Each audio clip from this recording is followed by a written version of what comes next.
Now, in the last lesson, we spoke about some of the more basic variants of version control. Now, in this lesson, I want to talk about branches and branching. Now, let's start off with a simple example. Say if we had version 1 and 2, so 2 commits that were made to our local repository. Now, at this point, we realize that we want to maybe try out something different, maybe build a new feature, or just to mess around with a new idea or concept. So what we can do is, instead of continuing to commit to the master branch, which is the main branch that you see here, we can also create a side branch. So we can create as many branches as we like. So after the second commit, we create a new branch, and we start committing to this new branch, or this experimental branch. We add some features and we write some code. Now, simultaneously, we can continue working on the main branch, putting out all those essential updates or bits of code that are maintaining our main project. But at the same time, we can continue to update and work on this experimental branch, trying things out and committing our experiments to this experimental branch. So now we have 2 branches that are parallel to each other, and they can be developed simultaneously. Now, if at some point in the future that we decide that that experiment was really fruitful and the feature that we built in it was really, really great, and we'd like to merge it back to the main branch or to the main project, then that can be done really easily as well by simply placing a merge request in. And we can bring all of those changes that we experimented with, that we messed around with, back to the main project and check to see if there's any conflict with the main branch code. And if not, or if after a little bit of editing, then we can bring all of those changes into the main working master branch. And then we can continue working from here onto the next commit, or we can make more branches. And very often what you see in practice is that there'll be multiple branches being worked on at the same time for any given large project. And the reason is because sometimes you're developing new features, sometimes you are fixing bugs, and all of these things may break your main project. So you don't want to do it on the master branch. You only want to put it onto the master branch once you've tested, once you know that everything is working fine. And then you can bring your code back to the working copy, ready for shipment and deployment. So let's take a look at how this would work in reality. Now, let's say we navigate back to our story directory.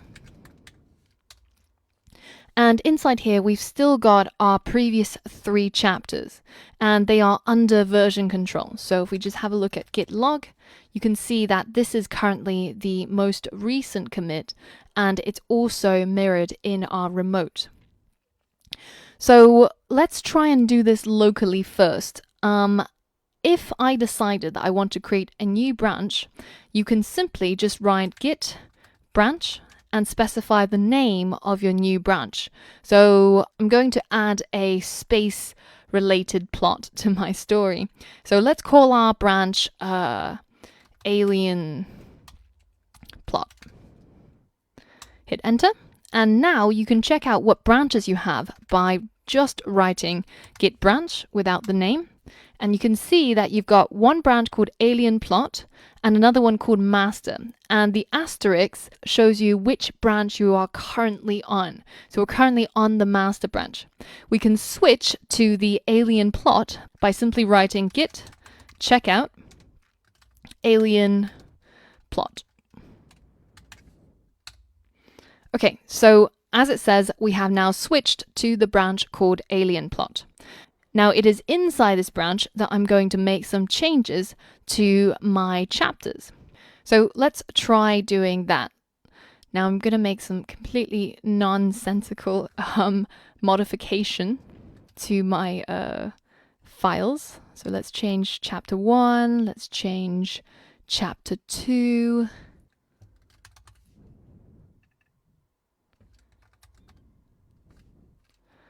Okay. There we go. Okay, so we've made some modifications to chapter 1, chapter 2, and we've decided to change some of the pre-existing written text to integrate a space-themed or alien-themed plot. So let's go ahead and commit that. So remember, we have to do git add and then git commit -m, and our message is going to be modify chapter 1 and 2 to have alien theme. Okay, now hit enter and we've made our commits. So now if we do a git log, we can see that we have 2 commits made on the master branch and we have 1 commit made on the alien plot branch. So now let's say that we go back onto our master branch. So whenever you're confused where you are, you can always do a git branch to check and see where the asterisk is. And the asterisk is obviously where you are. So let's do a git checkout master to go back to the master branch. So you can see that our master branch is unchanged with respect to the space or alien plot that we did just now. Nothing has changed over here. So while on the master branch, I'm going to create a new file. I'm going to call it chapter 4.txt. And inside chapter 4, let's add something. Okay, and hit enter and save. By the way, I have no idea what I'm typing. I'm now making up and destroying, probably in the process, a masterpiece. But it's okay. So we now have a chapter 4 on our master branch, and I'm going to go ahead and do a git add and git commit. Now, there's ways of combining add and commit together in the same command, but I think if you're new to Git, it's always good to really know in your head exactly what's going on. So I recommend actually separating those 2 bits out. So let's go ahead and give it a commit message, add chapter 4. Okay, so git log, let's see, what have we got? So we are currently only looking at the master branch and we have 3 commits. This is the position of our remote. So on our GitHub repository, this was the latest commit that it could see. But on our local Git repository, this is in fact the latest commit, the one that we just made where we added chapter 4. And you can see that if I switch between the branches, say if I go over to alien plot branch and hit enter, you can see that our local files actually changed as I switch branches. So let's just say that I'm quite happy with the changes that I've made in terms of my alien plot addition, and I would like to merge these changes back into my master branch. So I've done a little bit of experimentation on a separate branch. I've messed with a few things, and I think it was a great experiment. So I'm going to put it back into our main master branch. So in order to do that, what you have to do is go back to the master branch. So git checkout master. And while we're on the master branch, we're going to merge the changes inside the alien plot branch. So we use the command git merge, and we're going to specify the branch name, which was alien plot. Hit enter. And this opens up Vim, which is a text editor. And this allows you to add a merge message if you wish. And alternatively, as we're going to do here, we're just going to leave it empty. And you're going to write :Q! To save and quit. And you can see now I've actually absorbed those changes from the alien plot.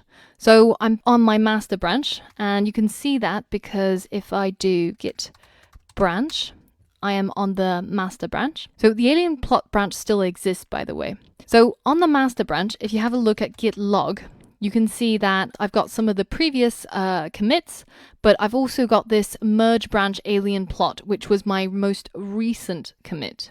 So now, at this point, let's do a git push to our origin master. And remember to add the -u flag. So that's completed, and let's check it out online. So if we go over to our story repository, you can see that there's now 5 commits. So we modified chapter 1 and 2, we added chapter 4, and we merged the alien plot branch.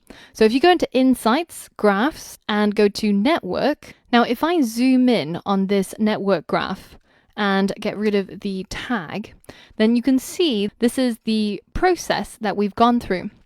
So this is the master branch where we did chapter 1 and chapter 2. And then at this point, after I created chapter 2 and 3, I created a new branch. And while inside this branch, I made a commit that modified chapter 1 and 2 to have an alien theme. And then on the master branch, I continued developing the master branch, adding a chapter 4.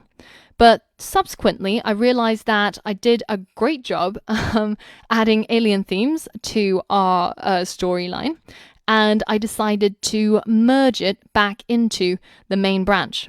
So this is basically a graphical representation of what's been going on. Now, you can do everything that I just did inside GitHub itself, and it's actually really easy to do. So let's go ahead and create a brand new repository.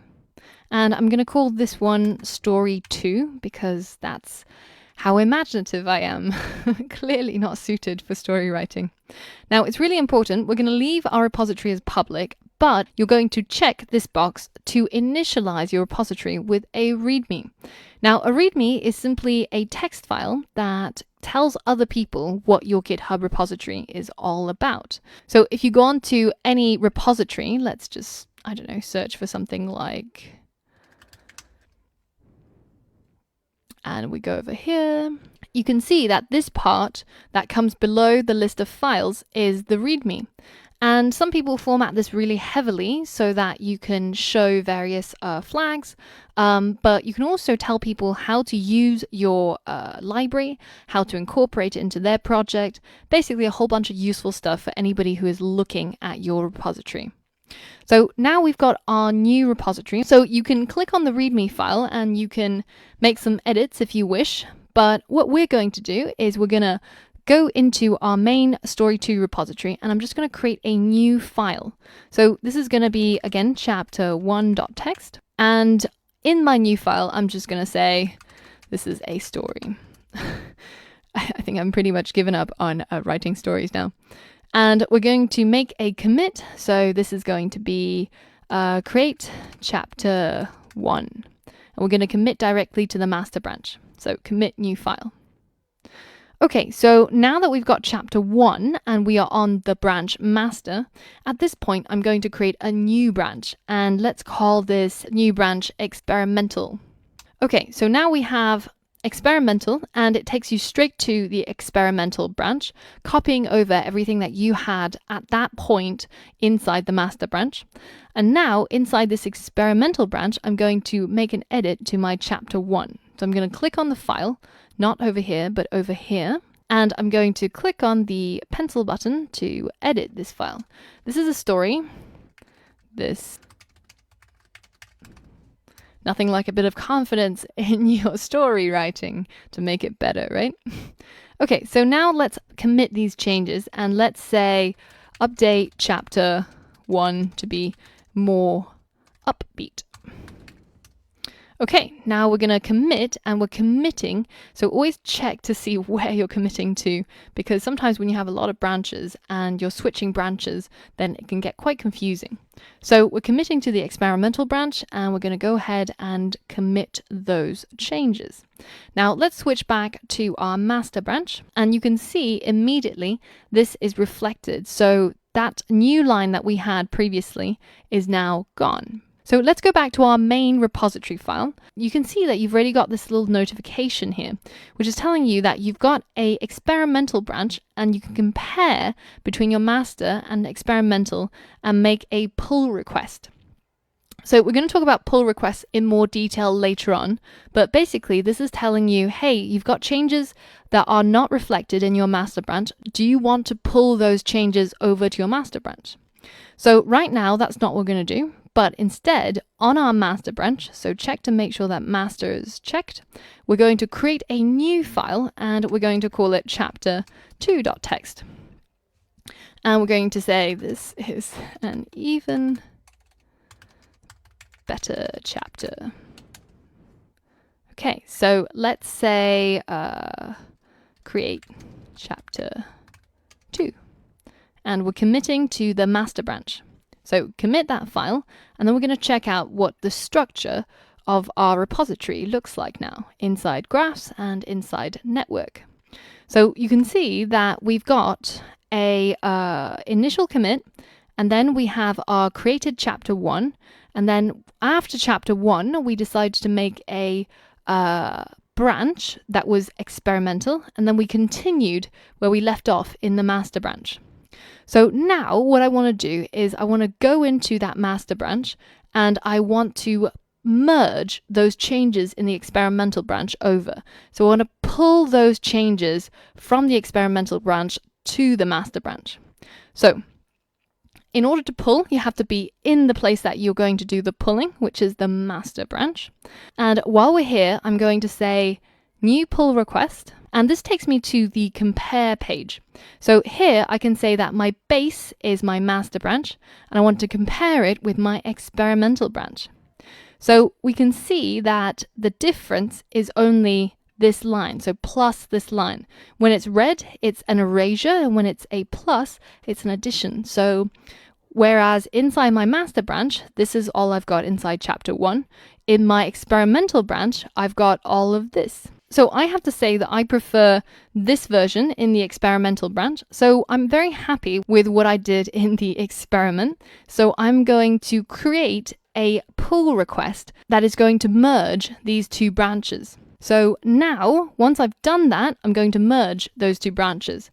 So I'm going to say merge experimental branch to master, and go ahead and confirm the merge.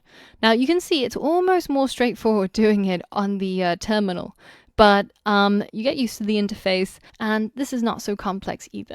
So now if we have a look at our network graph, you can see that that experimental branch was pulled back to the master branch and merged.